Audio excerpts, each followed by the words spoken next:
날마다 쓰는 나의 신앙일기 TV 데일리 큐티 나무향기입니다.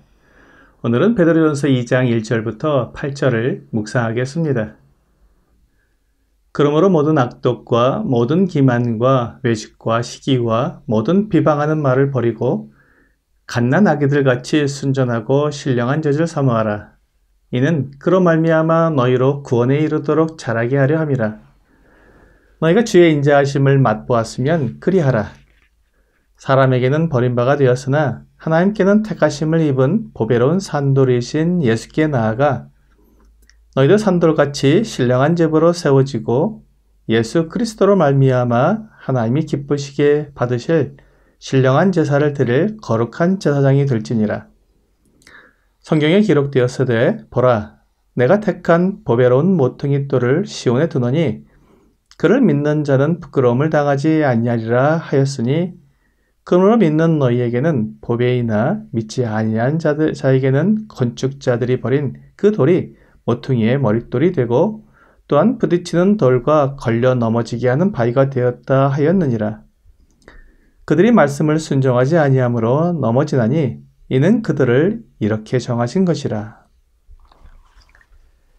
베드로는 지금 소아시아 지역에 흩어져 있는 성도들에게 편지를 쓰면서 그들이 매우 힘든 환경 속에서 믿음을 지키며 살고 있는 것에 대해 위로와 격려를 하고 있습니다.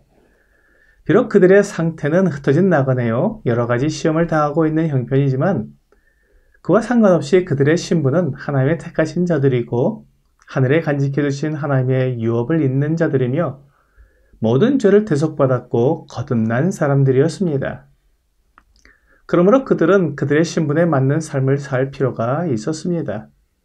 먼저 그들의 입에서 나오는 말을 바로잡아야 했습니다. 그래서 악독과 기만과 외식과 시기와 비방하는 말을 버리라고 말씀하고 있습니다. 이런 말들은 형제 자매들을 넘어지게 하고 교회 안에 분열을 가져오는 말들입니다. 그러므로 미련 없이 버려야 합니다. 버리고는 다시 주워오지 않아야 합니다. 야고보서 3장 5절과 6절은 이와 같이 혀도 작은 지체로 돼 큰 것을 자랑하도다. 보라, 얼마나 작은 불이 얼마나 많은 나무를 태우는가. 혀는 곧 불이요 불의의 세계라. 혀는 우리 지체 중에서 온몸을 더럽히고 삶의 수레를 불사르나니 그 사르는 것이 지옥불에서 나느니라 라고 말씀하고 있습니다. 우리의 신분과 맞지 않는 말들을 하게 되면 온몸을 더럽히고 삶의 수레바퀴를 불사르게 된다고 말씀하고 있습니다.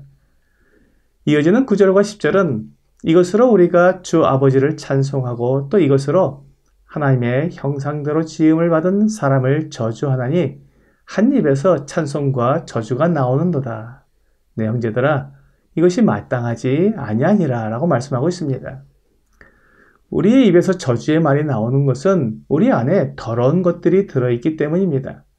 그러므로 마치 갓난 아기들과 같이 순전하고 신령한 젖을 사모해야 합니다. 악한 것을 내버리고 신령한 것으로 우리 속을 채우라고 말씀하시는 것입니다. 갓난 아기들은 젖을 먹지 않으면 살 수가 없습니다. 그래서 젖을 찾고 그것을 먹음으로 자라게 됩니다. 베드로는 지금 거듭난 성도들의 성장을 염두에 두고 말씀을 하고 있습니다. 그런데 어디까지 성장해야 하는지 그 목표를 말씀하실 때 구원에 이르도록 자라게 하려 함이라고 말씀하고 있습니다. 이 구원은 우리가 약속으로 얻은 구원의 완성을 말하고 있습니다. 우리는 주 예수 그리스도의 보배로운 피로 말미암아 모든 죄를 용서받았습니다. 그리고 죄로부터 자유롭게 되었습니다. 하지만 우리의 삶은 여전히 죄를 지으며 살고 있습니다. 우리가 약속받은 신분과 우리가 지금 처해 있는 상태에 차이가 생기게 된 것입니다. 사실 많은 그리스도인들이 이 차이 때문에 고민하고 갈등하고 있습니다. 그런데 이것은 고민하고 갈등할 문제가 아니라 성장해야 하는 문제입니다. 한 사람이 태어나서 곧장 성인의 모습으로 살아가는 것이 아니라 시간이 걸리는 성장이 있어야 성인이 되는 것처럼 영적으로 거듭나 새 생명을 가진 성도들도 성장해야 하는 과정이 필요한 것입니다. 이 성장의 목표를 베드로는 구원이라고 표현했고 사도 바울은 그리스도의 장성한 분량이라고 표현했습니다. 에베소서 4장 13절입니다.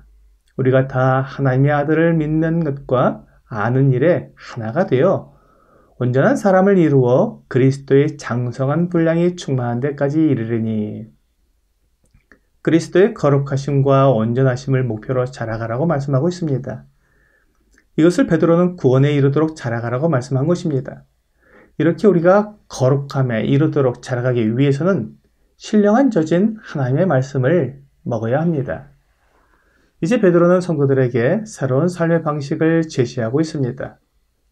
그것은 하나님이 기쁘시게 받으실 신령한 제사를 드릴 거룩한 제사장이 되라는 것입니다. 우리가 거룩한 삶을 살아야 한다는 말을 듣게 되면 내가 하나님의 자녀이니까 거룩하게 살아야지 하면서 자신과 연결시키는 것으로 끝나게 되지만 베드로는 거룩한 제사장이 되라고 말씀하므로 우리가 거룩해야 하는 이유가 하나님을 기쁘시게 하는 예배를 드리기 위함이라고 말씀하는 것입니다. 그러므로 나에게서 하나님에게로 시선을 바꾸므로 우리가 거룩한 삶을 살아야 할 동기를 더 크게 부여하고 있습니다. 그런데 이것을 어떻게 이룰 수 있을까 하는 염려를 없애기 위해 사람에게는 버림바가 되었으나 하나님께는 택하심을 입은 보배로우신 산돌이신 예수께 나아가라고 말씀하고 있습니다. 우리가 목표로 삼고 있는 우리 주 예수님도 사람들에게는 버림을 받으셨습니다. 상태적으로 우리와 같은 것입니다. 그렇지만 하나님께는 택하심을 입으셨습니다. 신분적으로 우리와 같게 됐습니다. 그래서 우리가 주 예수님께 나아가서 그분과 함께 신령한 집으로 세워지면 거룩한 제사장이 될 수 있다고 말하는 것입니다. 주 예수님은 하나님께서 택하신 보배로운 모퉁이 돌이십니다. 믿지 않는 자들이 버린 돌이지만 하나님께서는 모퉁이의 머릿돌이 되게 하셔서 영화롭게 해주셨습니다. 우리도 겉으로 볼 때는 버려진 자들과 같아 보일 수 있습니다. 하지만 하나님께 택하심을 입은 자로서 하나님이 기쁘게 받으실 신령한 제사를 드리는 거룩한 제사장이 될 수 있습니다. 더러운 말을 버리고 신령한 젖을 사모하여 날마다 하나님의 말씀을 먹고 자란다면, 예수 그리스도를 바라보며 그분을 닮아간다면 하나님은 우리를 부끄러움을 당하게 하지 않으시고 거룩한 제사장으로서 하나님 앞에서 참된 예배를 드리게 하실 것입니다. 오늘의 적용 질문을 보겠습니다. 나는 하나님의 말씀을 얼마나 자주 읽고 있습니까? 갓난아기가 늘 젖을 먹고 자라나듯이 우리도 매일의 삶 속에서 하나님의 말씀을 먹어야 올바로 성장할 수 있습니다. 시간과 장소를 정해서 날마다 하나님의 말씀을 읽어야 합니다. 오늘 하나님이 기뻐하시는 이 예배를 드리는 거룩한 제사장으로 성장하기 위해 날마다 성경을 읽는 여러분과 제가 되기를 주 예수님의 이름으로 기도합니다.